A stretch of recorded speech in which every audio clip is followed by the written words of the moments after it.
Whatever you are teaching in the school or whatever children are learning through the school will be only 5 to 10% of the entire spectrum of learning of the children outside. You know, the world has changed in the last 20 years. The kind of neurocognitive researchers that have come have absolutely mesmerized the way the schools have to operate. So every country has started realizing that they are assertive and they must be able to do it. So when we talk about India-centric, China talks about China-centric, and that France talks about France-centric. So it is not India-centric, it is nation-centric. There is no education system in the world which is better than the school education system of India. I am proud of it. Hello, good morning everybody, and it's indeed a great pleasure to be with all of you this morning. Rising leaders, learners from India, for India 2040. Leaders rising the learners and the learners rising the leaders. I think it is absolutely complementary to each other, because in the process of rising the learners for 2040, you have become the learners today. So I think that makes a perfect combination and a perfect theme for the conference there. I must compliment the Chennai Sahodaya team for a wonderful title for the conference, and also from a very thought-provoking title, NEP from policy to practice. Right? So, well, let's welcome the Mandas. Today I call it a Mandas celebration. Right? Mandas, the word that has been assigned for the cyclone from UAE, and it means the treasure box, according to Arabic. Mandas, in Greek literature, it refers to an evil spirit, a beast that would almost, a very powerful beast that will at most consume everything. If you go to Europe, the word Mandas refers to an armory, and it also refers to one of the super tankers which is highly destructive. If you come to India, the word Mandas goes to a small, tiny village in Madhya Pradesh, where people thought that most of the houses were haunted by evil spirits. Right? The word Mandas has, several meanings. But when it is associated with a cyclone, one starts thinking, because the word cyclone, I don't know how many of you should be aware, comes from cyclos, which refers to a coiled snake. Therefore, when you talk about Mandas cyclone, we don't know whether this coiled snake is going to spill out a manikam, or what do you call a gem, or is going to spill out venom. We'll know it by tomorrow morning. Right? So, when I talk about a cyclone, my memory goes back to the year 1966. I have seen a number of cyclones being, living in Chennai. But one of the cyclones which I can't forget was in 1966, when I had just entered into a job. I was working in the forensic sciences department in the police department as a scientific assistant. And my office was right very close to University of Madras. And we were having a lunch, and suddenly there was a commotion, and somebody said, "A ship is sinking." So all of us left our desk and ran down to the beach, Marina Beach, behind the Labour statue, nearly 85 to 90 kilometers of, speed of the wind. But we dared to. I can't dare to do that today. But that day in 66, I dared to, and we went, saw the ship SS Stamatis, the Norwegian ship, sinking down there. And a very, very terrible sight to see how the ship was getting grounded. But what touched me was not the sinking of the ship, but the fact when the sailors were coming down, half a dozen of them were coming with small little pups which were inside the, the ship. And I think the humanity, the human touch spoke volumes of what people could do even during the time of, trying times like the cyclone. Right? So, Uh, I am going to start with a very difficult question to the organizers of the conference. Are you living by the concept of the conference? Are you living by the concept of the... Now, when I look at the concept, I was simply touched. I was just sharing Bhavani and other people. The way that the topic, the conference has been, conclave has been organized is absolutely amazing. Kudos and hands off. I think they deserve a big, What kind of topics? When you talk of national education policy, which talks about the holistic development of, the learners, every single aspect of what the policy is anticipating, be it music, be it peer learning, be it collaborative learning, you see every single topic that you are, that has been assigned, it speaks absolutely, it reflects the spirit of national education policy. So if you want me to talk from policy to practice, I don't think I need to talk anything more than highlighting the various, design of this particular conference. And therefore, I think a lot of design thinking has gone into the organization of this particular conference. And therefore, we do what we say we will do. And that's what the CSSC has done, right? Probably they conceived of the conference and then put across the various themes in the conference over here. Before coming here, I had a big challenge. Why did I think that what the Elon Musk does will be a threat to my presentation today at this conference? What have I to do with Elon Musk, or what you have to do with Elon Musk? Anyone? Any guess? Pardon? Oh, no. Elon Musk came with an announcement a couple of days back that he is investing billions of dollars on, designing a chip which can be implanted into the brain. Implanted into the brain. I'm shocked. If we are going to have a chip implanted in the brain, we don't need a national education policy. I don't have to be talking to you about what should a policy be or what should be direction, because everything will be implanted in the brain. Am I right? See, the question, the way the world is moving around, I don't know how many of you might have heard about this gentleman, the Michio Kaku, who wrote a book called Law of Physics, right? And now he wrote the book called what is called The Future of Mind. And he says, your grades in your school, your scores on the SAT mean less for life success than your capacity to cooperate, your ability to regulate your emotions, your capacity to delay your gratification, and your capacity to focus your attention. These skills are far more important, all the data indicate, for life success than your IQ or your grades, says that. In the book, Power of the Future of Mind, Michio Kaku has already talked about the experimentations that go about on the chips that are being planted in the brain. They have already come out with what is called a tele-helmet. That you have a helmet, right, with a chip on that you drive your scooter, right, and then it can be worn by somebody whom you know, and you can read what happens in their mind. For example, if the husband and wife are going together, husband can know what the wife thinks, and the wife can know what the husband thinks. You know what will be the amount of divorce that's happening around?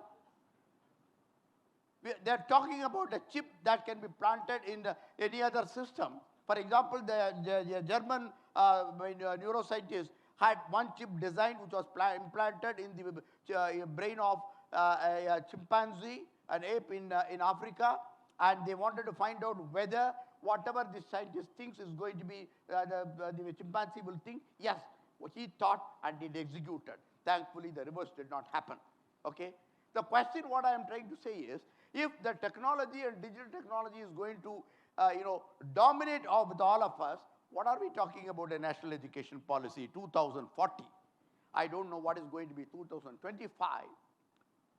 But then, being what we are, being humans and being educators, we certainly need to understand what the policy is going to be there.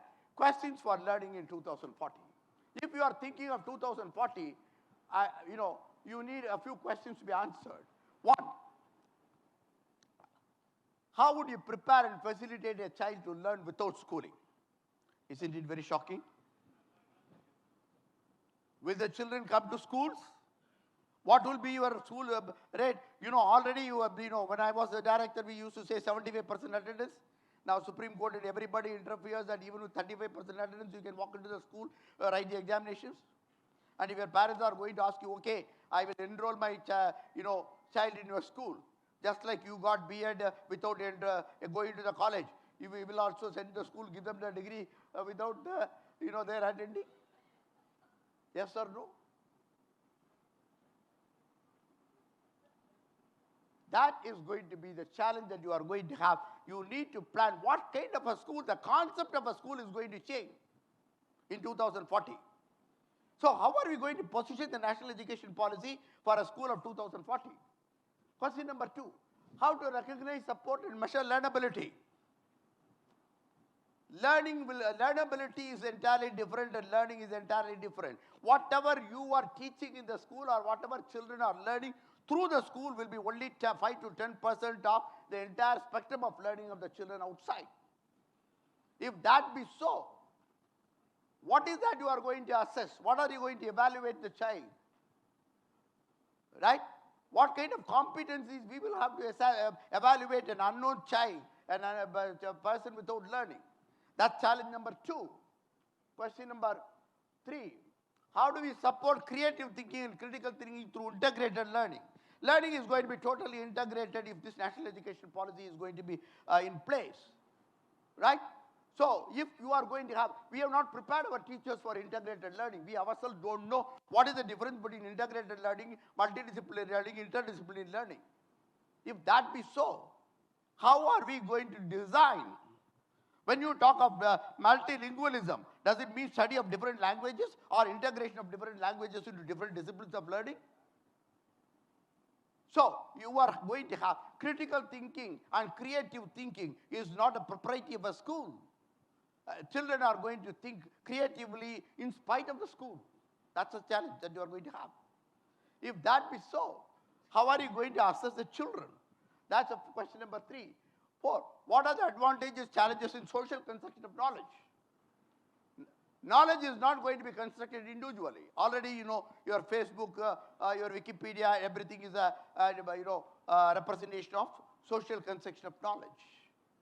So, the days in the future, we will be only celebrating knowledge by social construction.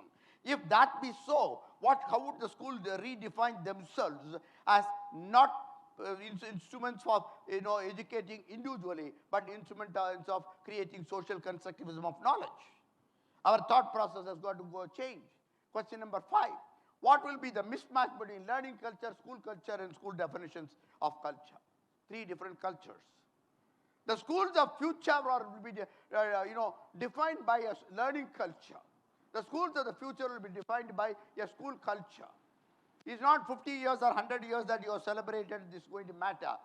Just like when we say Harvard School of Business, which we talk of London School of Economics. And therefore, every school has a culture. So, if you are going to have 100 schools within the city of Chennai, every school will be known by the culture that they have done, learning culture. So, have you ever thought of what a learning culture is all about? 2040, when you talk about education, forget about the national education policy. So, my only thing is that time has come that you have to rediscover yourself as institutions. Time has come, you cannot be running the race like a rat race with other schools. Enough of it. Preparing the children for your medical engineering college and all that, we have become highly consumerist. Every school is a portal of consumerism. So 2040 is not going to encourage your consumerism. 2040 is going to celebrate only people who can deliver differently. Every school has got to be a little different. You may be talking the same language, but you will be different. So question, does NEP say the following verse? You have got questions, we have got answers. Does NEP give you answers? If there is a good policy should give answers for the questions which exist. So I'm starting with a question, does the national education policy provide you answers for these questions? Yes or no? So first we need to understand what is a policy. Remember, a policy is not an act. A policy is not a statute. Policy is recommendatory. Policy is a overview, is a bird's eye view of what has to happen, is a suggestive document. And therefore, policy has got to be interpreted according to your needs. Right? We at home have got a policy that we have to be like that. But everybody, stitches a policy according to their needs. And similarly, the question is that how are we going to tailor-make the policy to our needs? So we need to understand that because the government has given point 1, 2, 3, for example, you received a circular on experiential learning and you went through the circular, CBSE has given a circular on experiential learning and we don't understand how to be done. You are confused? The question basically is, time has come for you to reflect on every single word. Every single word is a soul of learning, right? So friends, the question basically is, what are the challenges? Then, from the policy to practice. Policy does not tell you what practices you should adopt, right? And there comes your boards, which say that these are the ways that you have to work. And what we do is, unfortunately, we have tailor-made our brain for what you call straight-jacketed learning. We don't want to really, just like a horse running, swelling up, we don't open it up. Right? When the National Curricular Framework for your class 1 to 5 has come, and you read through that. But have you analyzed every single word that is given there? To me, only 3 words matter in the whole document. Self-help skills, self-learning, self-directed learning. The document is over. Now, if you understand the depth of these 3 words and start interpreting them and putting it in your own school context, the way you operate will be different. The practices that you adopt will be different because the practice that the school A in Chennai is adopting cannot work in Salem, cannot work in Tirupur, cannot work in Madurai, and therefore you need to put tailor-make the policy according to your own school needs. And how do you do that? Bhavanishankar sir, please tell me what are you doing in the school? Good, learn from him. But that doesn't mean that you can implement that what's going to happen here. You have to apply your brain. You got to put your teachers on the job. But are your teachers willing to think? Do you allow them to think? That's the whole problem. Even if they can think, do you allow your teachers to think? You don't. Right? So the way we manage a school has got to be different if you want to implement the National Education Policy of 2040. Friends, the question is going to be that, is the policy a dynamic statement? A policy is not a static statement. Policy is something which gives you flexibility. A policy helps you to move in in the speed that you want. It must take you from position A to position B. Now, we have had several policies. We have now Kothari Commission policy, the report, then we had 1986 policy. But have we moved? We have not moved because of the policy. We have not moved because of the policy. We drew something, but the speed of our mobility has been very, very low. Low.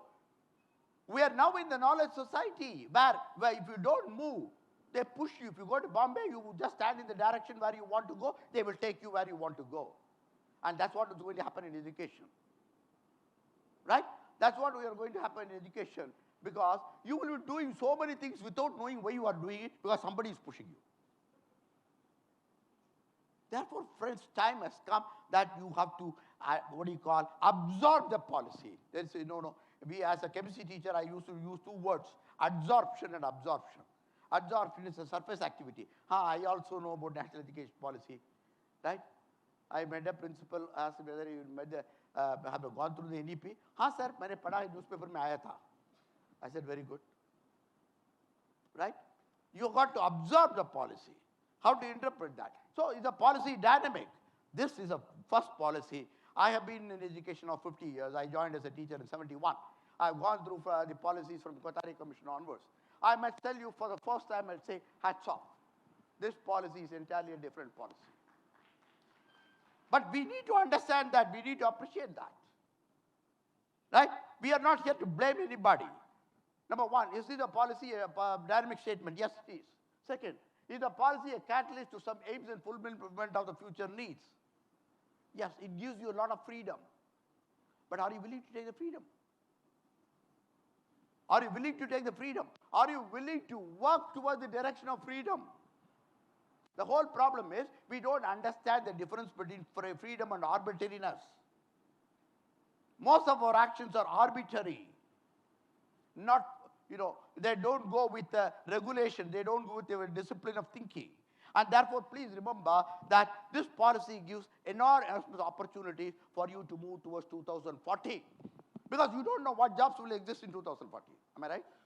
You don't know what could be the types of subjects that you are going to. You need to have only people who are thinking. You need to have people who can accept what's happening around. So this policy gives you that. Third, is the policy compulsive? Does it provide you to freedom for practice?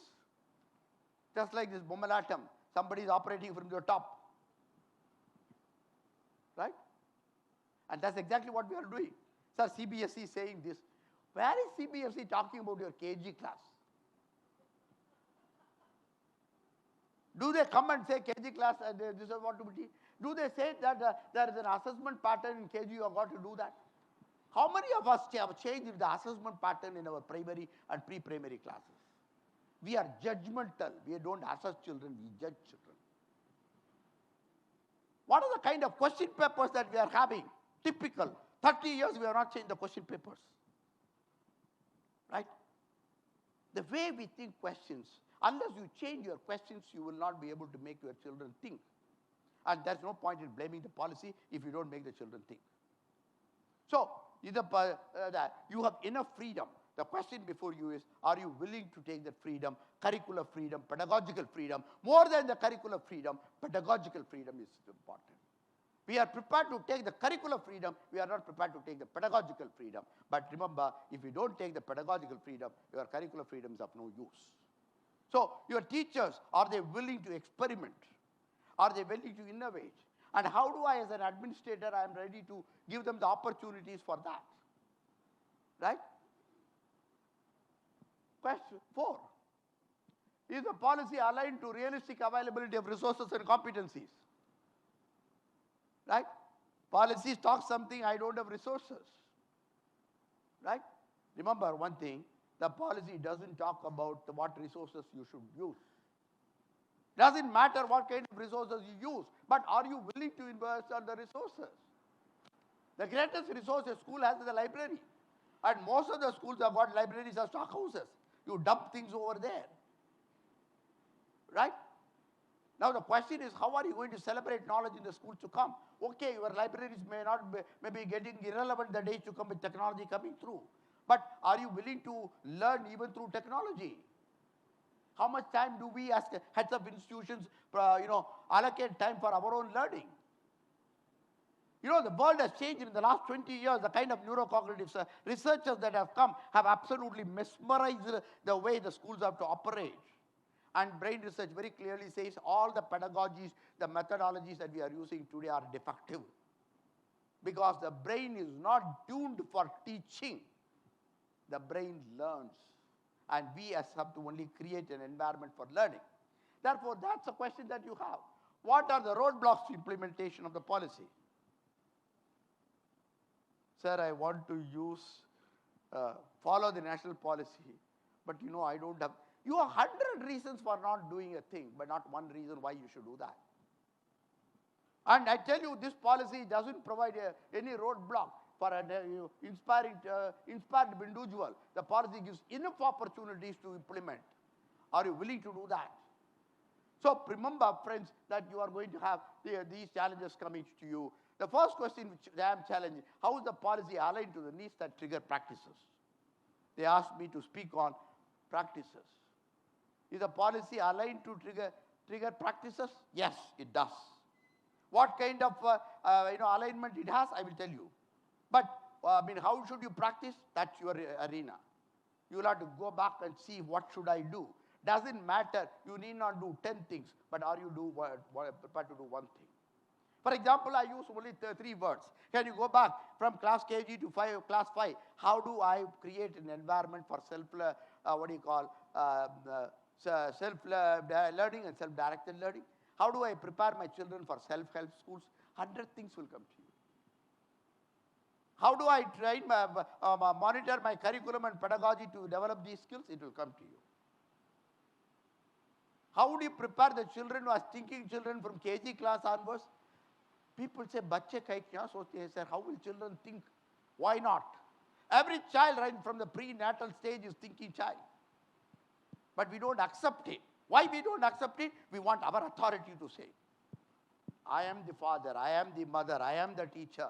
So we want our authorities to be celebrated. Therefore, we don't let the children to accept. So friends, the second question which I am challenged is, are we to get aligned to NEP or do we bring NEP alive? That's a very important question. They gave it to me and I was deliberating. If you want to bring it alive, that means you assume that it is dead. Is it? Is NEP dead? No. We have had already NEP, we have been implementing NEP. What is the problem? The problem is NEP is not dead. We have a question, where is it? If NEP is not dead, where is? This is in a stage of coma. Right?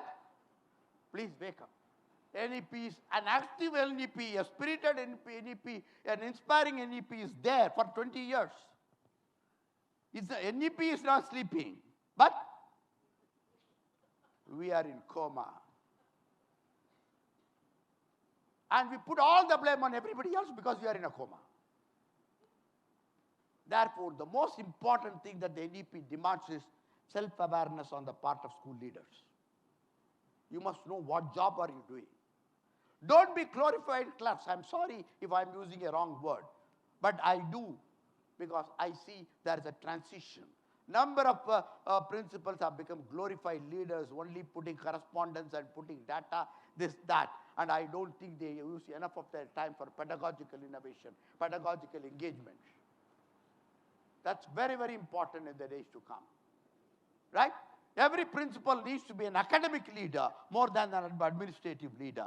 You are being an academic leader. Without being an academic leader, if you are an administrative leader, you will be written off. You will be written off. Therefore, friends, the question that you are going to have, this policy completely aligns itself to all the 5 needs of Maslow's triangle. I can't go, because of the paucity of time, I can't explain on that. But remember, all the 5 domains of the Maslow's triangle have been taken care of. That's why I call this is the first time integrated policy. An integrated policy. Friends, the question basically is, how is the NEP aligned to futuristic of 2040? Is NEP aligned? Then I will tell you what action you are going to do. And when I say what is the alignment, you follow up with action. The alignment that you are going to have. First alignment is India-centric. Hats off. Vision. Not because I am talking on political terms. Remember one thing, what has the world has taught is that we moved towards, in 2000, we moved towards globalization of education. And what happened economically, commercially, and others, the countries which are absolutely powerful were dominating over the third world countries, and the productivity of the people were absolutely, nullified. So every country has started realizing that they are assertive and they must be able to do it. So when we talk about India-centric, China talks about China-centric, and then France talks about France-centric. So it is not India-centric, it is nation-centric. We understand we've got a huge human resource. What are we going to do with this human resource in 2040? And therefore, this is a question. We don't understand India. I don't know. I'm making a superfluous statement, but at least one who has traveled from Kashmir to Kanyakumari, from Nagaland to Puja, this side, I have seen India in its multicolors. There is no country in the world, I can say assertively, which is as fertile and as celebrative as India, the kind of human resources. There is no education system in the world which is better than the school education system of India. I'm proud of it. There are that doesn't mean that we should not learn from others. We said, even in Rigveda time, we said, Ano Badraha Ritva Intu Vishwataha. Let noble thoughts come to us from every corner of the world, which is your mantra of the Bharati Vidya Bhavan. We can invite knowledge from everybody, but remember one thing, not at the cost of our own knowledge. See the architecture, see the music. Yesterday you would have celebrated music with Anuradha Sriram and others. Can you integrate music with your mathematics? Can you integrate music with your sciences? When one of our school teachers went all the way to Japan to show how a tabla's, the ropes which are tied over that is linked to a mathematical problem, she won an international award. There's so much. The whole of knowledge in India was basically constructed with science. Remember, friends, the question is second. NEP is following human learning trajectory. It deals right from, this is the first document which talks from 0 to 14 education. Earlier, we did not talk about 0. We talked about what you call KG onwards. And neuro-linguistic researchers very clearly said that the learning starts right from the prenatal stage. So this document talks about how parents should be educated when the child is conceived, how the parents should be educated, preparing the children to come to the school. That's an alignment that the policy has got it. So have you taken note of that? Are you making programs for educating your parents? Third, NEP facilitates learning based on interests and aptitudes, which is tuned with neuroplasticity. The brain says, the scientist says, brain is plastic. When I was 24, my father said, whatever you want to study, study before 24. Once you are getting married, after that, nothing will get into your head. But today, in the 80s and 90s, they say, if you can move your hand, learn violin in 80, 98 May, you have seen that picture over there. A lady is studying in Kerala, getting 4th class, and over there, brain is always neuroplastic. Due to that, the greatest gift God has given us, we don't use it at all. We don't let people use it. That's the whole problem. So this policy aligns itself to the neuroplasticity. This policy is futuristic with the technology of 2040. Right? So whatever be that, you are getting now augmented reality. I see the 5S computers coming through where things are getting projected outside the computer. If you talk about a digestive system and just press the button, the digestive system, just like you see in 3D, movies, it will get projected outside and you can just see that. I'm worried about the quantum computing coming through next 3 years. We talk about 2040, 2025, the quantum computer comes. Your whole computing system is going to change. 100 computers, what you are having will become, what they do in 10 hours, your quantum computer will do in 10 seconds. Will this policy hold good? We have to be evolving ourselves in this policy. Therefore, NEP acknowledges personalized learning. Remember, this is a very important statement. Every head of the institutions would say that learning is highly personalized. Even when you are sitting here, everybody is learning and listening in a different way, perceive it. So, perceived learning and personal learning is very important. So, friends, NEP favors experiential learning, learning beyond test. And that is the essence of NEP, which you have to align yourself in schools. If you want me to talk about alignment, I would say every school should become an experiential school. And what is experiential school? Not your laboratories. Please distinguish between experimental learning and experiential learning. We overlap the experiential learning with this one. Cognitive experiences, emotional experiences, psychological experiences, social experiences. I can list 12 different types of experiences which can be integrated into the curriculum. Have you ever thought of that? We are sticking to the same, the lesson plan. Absolutely useless. A document which is to be given to the principal as a ceremony every week, and the teacher doesn't do that anything. Think differently. Why don't we have a different plan? So one of the principals told me, we don't have a lesson plan. I've got a learner engagement plan. Why not? But the teacher should go, next 40 minutes, how am I going to engage my child with different types of experiences? I think that is basically important. Now, NEP opens gateways for art and aesthetic. That's another fantastic thing. We killed art and, aesthetic experiences. We have become machines because we did not, music, dance, everything. I remember the days when I went to the school, I used to sing tables. I studied in Tamil medium. The moment I go to the school, my teacher will say, music. Right? Now, we are dealing with fata.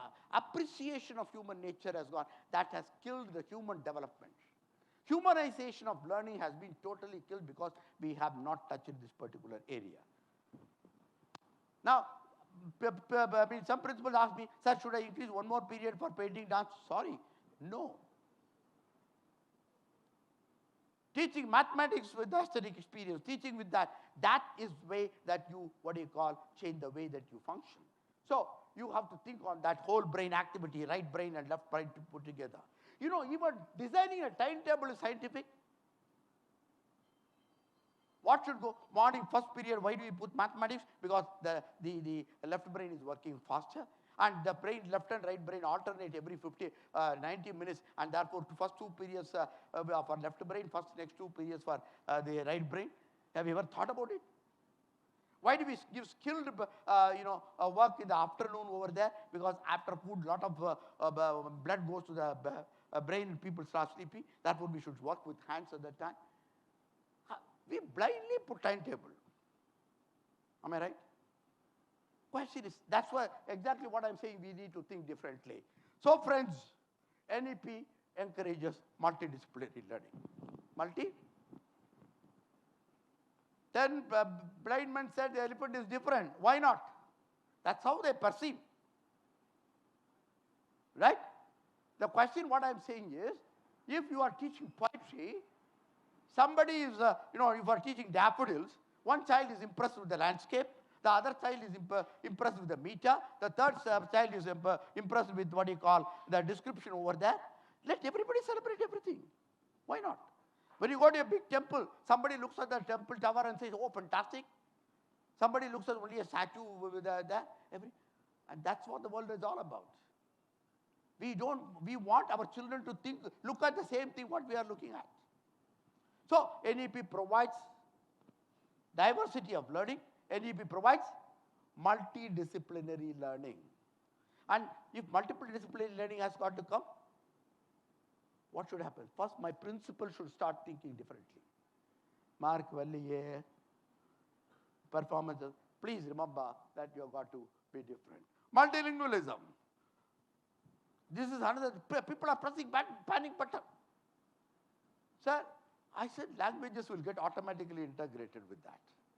Don't ever feel burdened with multi-language. Language never happens, learning never happens by compulsion. Language learning is self-driven. Language learning is more by peer learning, not by authoritative learning over there. You have got to create environment for that. Now, how do we move from policy to practice? First, design thinking. How many of you might have gone for a training program on design thinking? Maybe you may be able to not be able to implement everything, but the way you think will be different. The way you think will be purposeful. The way you think will be articulated. Therefore, now what happens is, in 100 minutes of our thinking, 80 minutes of thinking is a flawed thinking. It is like gossip, which doesn't lead you anywhere. How do you use your thinking faculties to focus in learning? Right? And that's an art. That is the spirit that you need to work on that. So friends,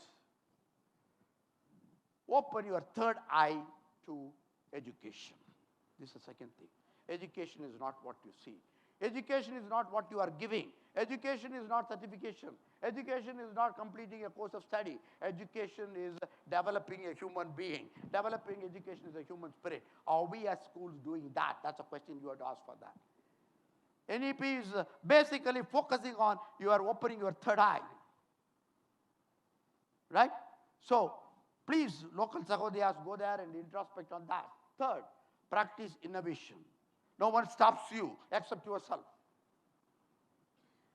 Sir, I have to account CBSE, NCRT. Nobody asks you you have to teach in the classroom. They give you broad guidelines. Whether you use through connectivism or constructivism or through any other ism, no problem. So long the learning is effective. Right? Friends, therefore, use all methods. A good teacher is one who enters the classroom without a textbook, because there is a celebration, right? And therefore, you please go back and reflect with your team how you can start, innovation. Innovation doesn't mean getting a Nobel Prize. Innovation doesn't mean getting a PhD. Unfortunately, I remember in even 1977, the CBSE came with project technology, project-based teaching. I was one of the first members of the team to go to UK and come back, and we conducted training programs in 77, a number of programs on project-based teaching. And we came with a guideline book on 10 projects in physics, chemistry, and biology. What was the problem? For the next 10 years, every school in India was using only those 10 projects. It's the CBSE book, same thing, same thing, same thing. Why don't you think differently? A gain post doesn't work with you, please remember. So friends, that takes you to the next design thinking classrooms, shape thinking schools. It's fun and play. Thinking is fun, thinking is play. Thinking is not a torture. Thinking is not putting across. When you start celebrating thinking, you will enjoy. But we refuse to think, we refuse to allow to think because we are on a linear projection. Friends, we are moving towards skills and competencies with the bedrock of the future. Textbooks, NCR, the national policy talks about textbooks should be brief. There should be enough room for the teachers to discuss in the classroom. Celebrate. So the way the textbooks will be getting prepared in the next few years to come will be entirely different. And then you will be concept and competencies. Do you understand what competencies are and how competencies are different from skills? Competency is not mark. Competency is not a collection of data in your brain. And how do you progress from what you call skill to knowledge to by experience to a skill to competency? Number of programs or training programs are being conducted on competency-based learning. And then we move to competency-based assessment. Unless you teach through competencies, how will you assess competencies? And do you have the skills to assess the competencies? We presume we have the skills. So how do we equip ourselves for the skills that are required? So all that put you into the professionalism teaching will be vital. We have everything except professionalism in our profession. So time that Sahodayas sit down and say, what makes a professional teacher? What makes a professional principal? Right? Professionalism is not your communication. Professionalism is how you conduct yourself. Professionalism is how you think yourself. Right? Professionalism is somewhere where even outside the school you are recognized. Right? So please work on that particular thing that needs to be done. Focus on collaborative and integrated learning. You are a part of it. What does it mean? Just like the children, you expect them to collaborative learning or over that. Even a head of institution and should be able to learn along with the teacher. I have learned so many with my primary teachers, KG teachers, right? And I think because sometimes they are very fresh. You take new recruitment, they come with new ideas and you start celebrating. So openness to learning has got to become the bedrock of the learning capacity. Sing and dance with your children, leaving. Schools are, two things happen, in the school. One, we are, highly egoistic, right? We come with tie, this, that, go walk and come like a military man. Yes, military is very important, but schools are different. There is a difference between education and execution, right? So, and then not only music and dance, schools should celebrate, should look festive, right? And classroom should have humor. Unfortunately, the only thing which is not in the class is humor. Don't laugh. Right? What a tragedy. What a tragedy. Learning is beautiful only when we laugh and over that. As a matter of fact, I did a program recently about how do emotions, her school, Vasanthi school, how do emotions impact learning? All the hormones, how they impact learning. My teachers need to know all that. Not that B.Ed Super certificate where they don't learn anything and come back. That's a gateway to the profession. So friends, change your mindset about assessment. Move away from judgments. All your assessments are judgmental. Please change them. That's why we brought what he called CCE. You killed it. All schools killed it together.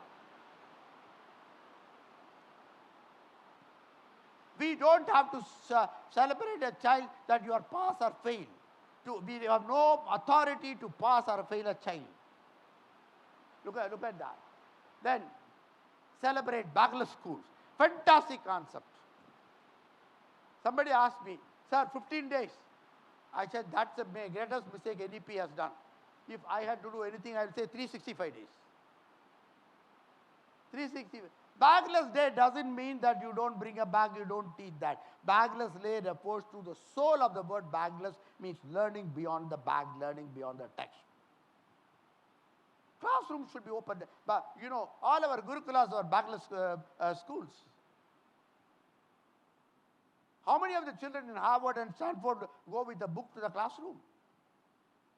Our concept of bagless school should expand. Right? Or in case a boy doesn't bring a textbook to the class, you kill him, stand him out 3 periods. Even next 2 periods, he doesn't learn.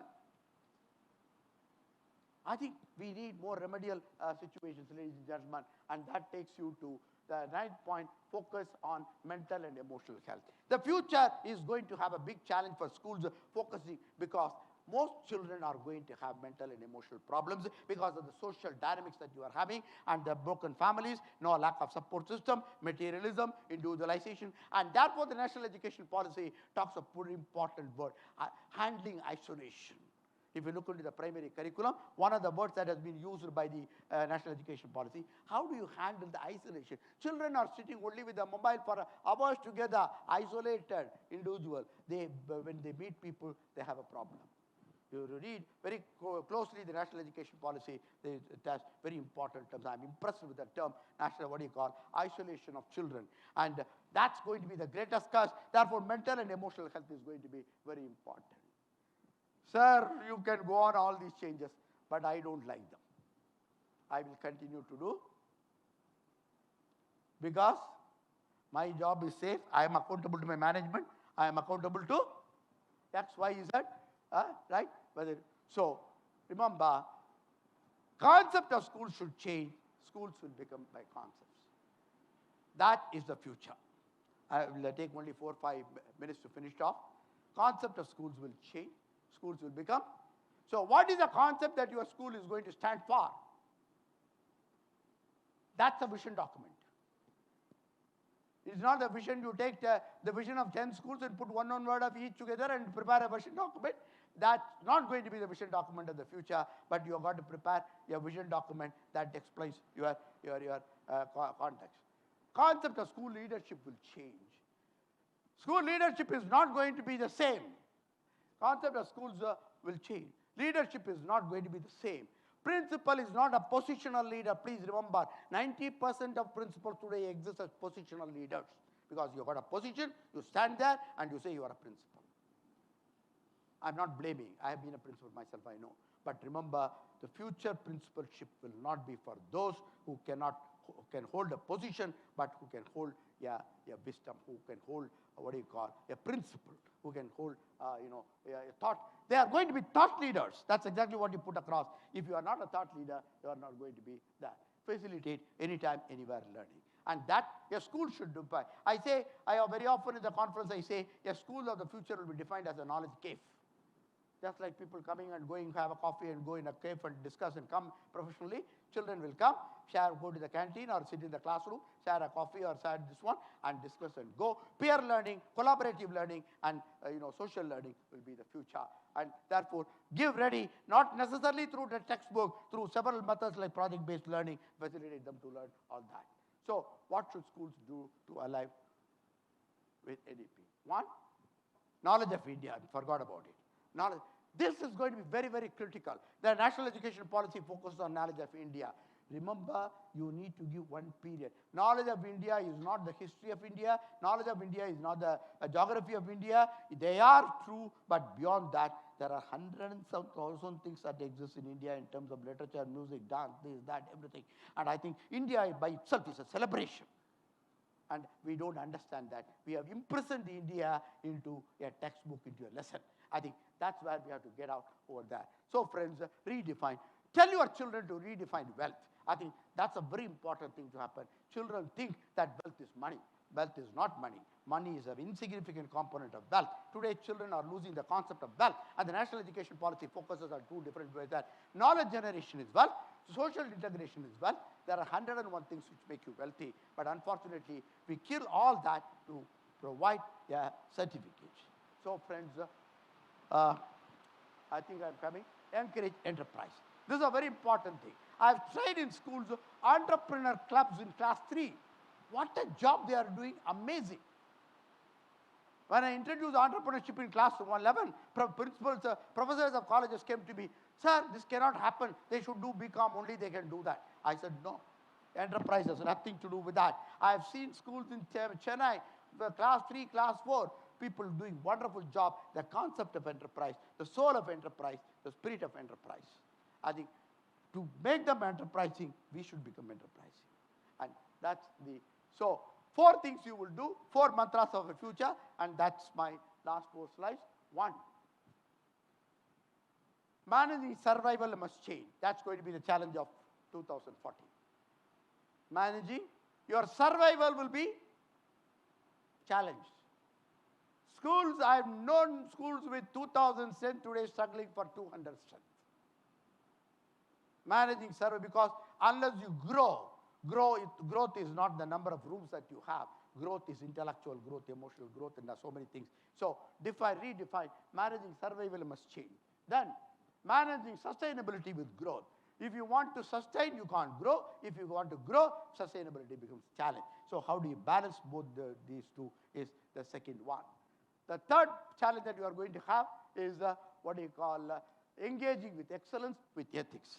People want to engage with excellence, but at the cost of the ethics today. Ethics is getting valued. So people talk about ethics education in schools, and I think that's a very vital area which you have to work, and the next 20 years will demand huge on that. So you have got to do that. 4, celebrating school and celebrating education. A school is not a factory. School is not a jail. School is a celebration of life, and their campus is celebration of education. Understand that, and I think that's what the national education policy do that. So I'm going to leave with the last question of my question for the learners of 2040, a quiz question. How do you balance the human intellect with digital intellect? By subjugation, by collaboration, by winning over, by being a mute witness. Absolutely, the choice will be with you, and that's what the future is going to be. Thank you for your patience.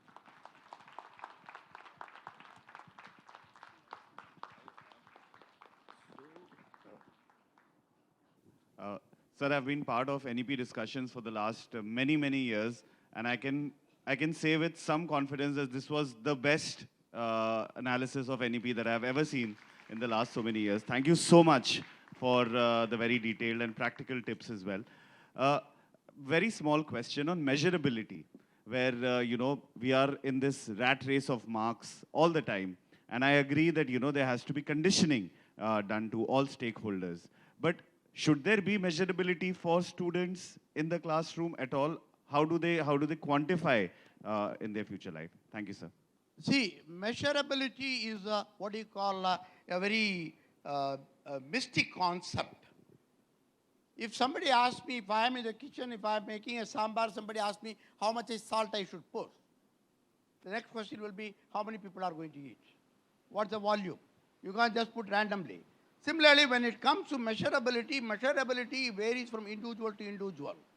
The common yardstick of measurement is absolutely, ridiculous, because the development, growth, and learning happens because of several factors. So using one normal method for measuring everybody is absolutely improper. So to me, that how was I last year? How am I now? So I think we need to come somewhat subject to measurability, positive measurability, progressive measurability, which can define growth, right?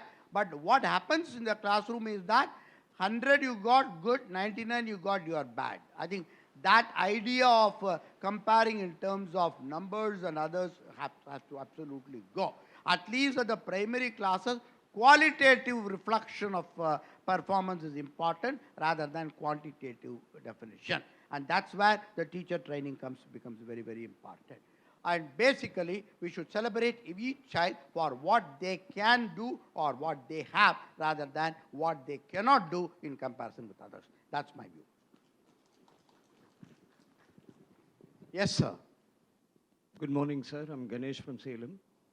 First of all, thank you very much for giving us a broad picture of NEP. And as rightly said by the previous speaker, this is one of the best presentations that most principals will agree with me.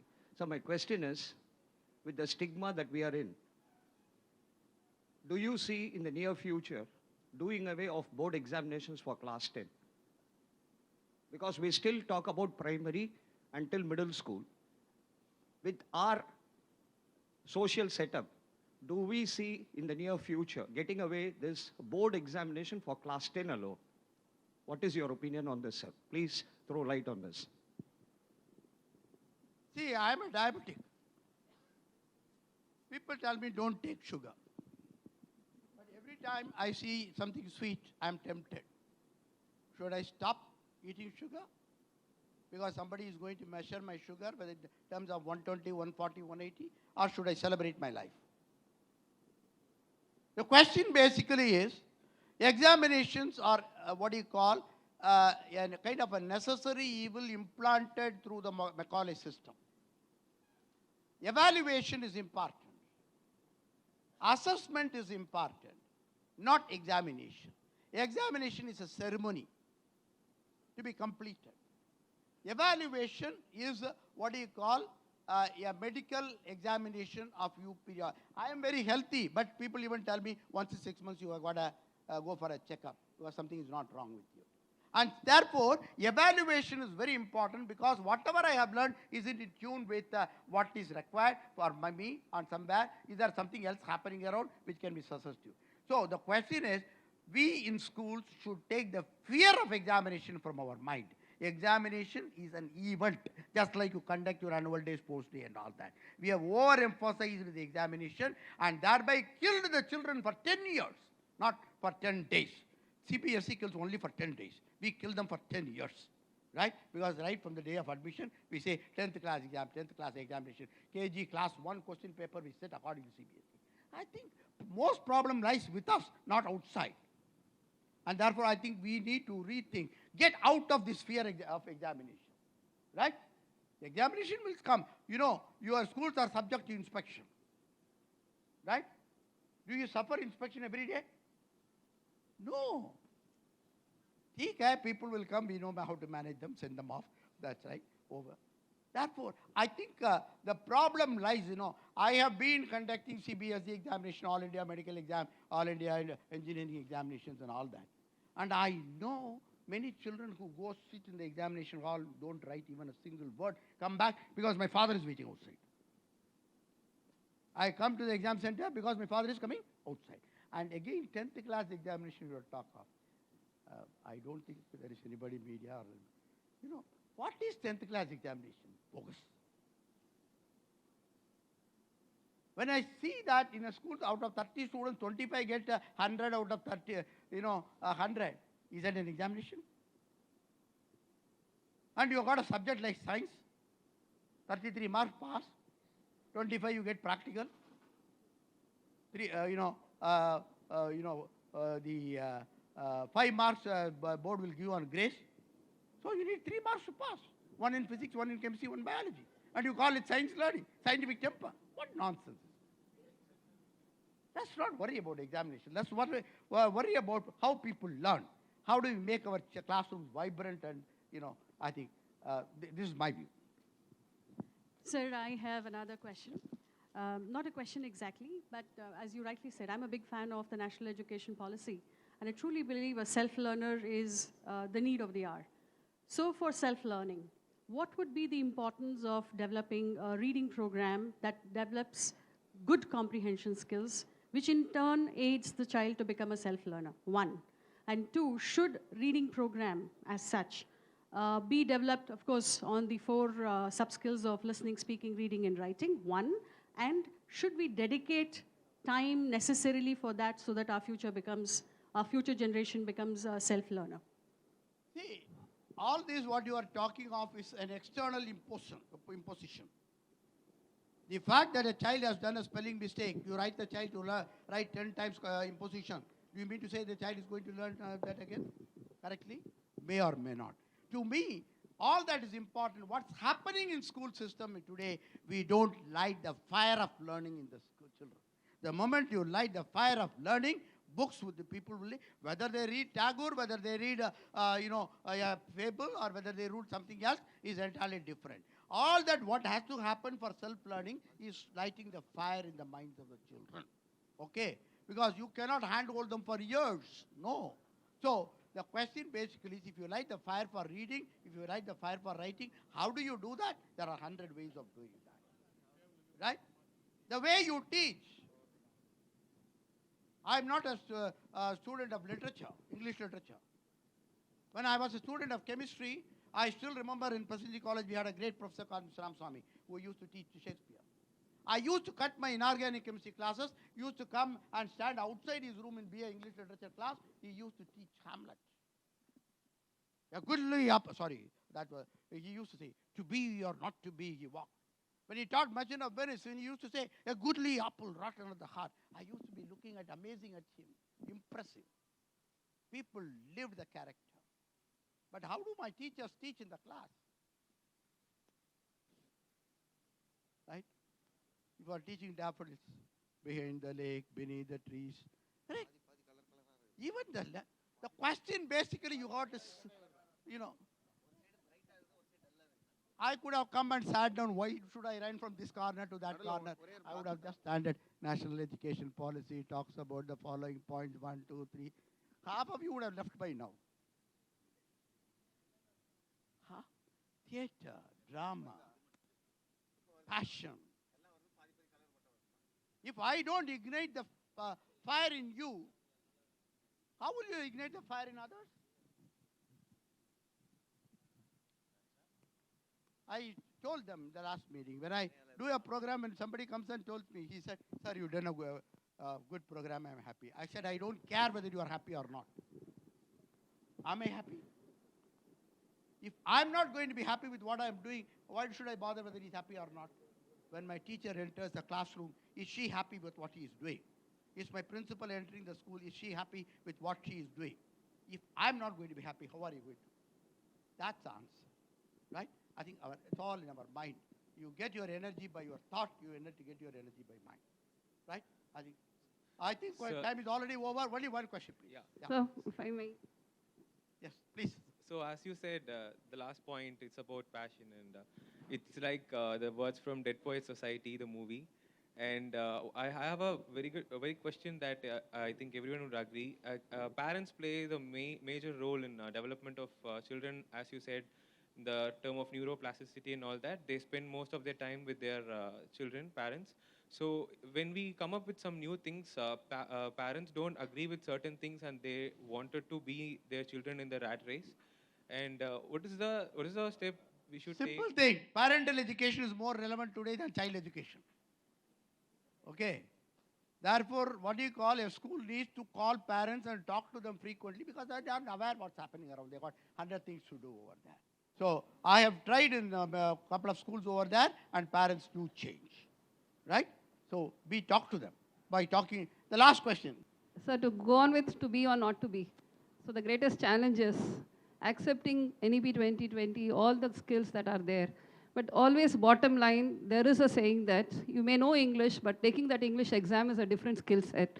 Yes. So should you prepare the children for the examinations? And do you think that adopting this is itself, they will be able to prepare for their examinations? When we learn the cooking skills, it doesn't matter how many guests come home.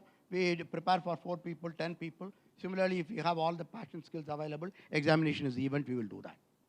Okay? Thank you, sir. Yes? Last question, Mac, please. Actually, it is not a question, sir.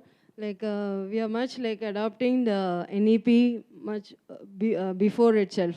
Like in our classroom, in one of the classes, like in the math class, like when I was needing the duff in the house, like I thought like I can teach Pythagoras theorem using the duff. So the same I bought, and the children were cutting the right angle triangles after, and then they were measuring the length, the breadth, and the hypotenuse. And it was actually a playway method where the mediocre, below mediocre was also like very much interested, and they were learning. And like easily they were doing the hypotenuse, finding the length, breadth, and the angle was found. And the parallel sine theta, the next topic also, like which is not in their syllabus, was also taught. Sine, cos, cosec, and all the ratios were taught. Right. Good, that's a playway method. That's why you call experiential learning. Good. Thank you for a patient listening. That's great.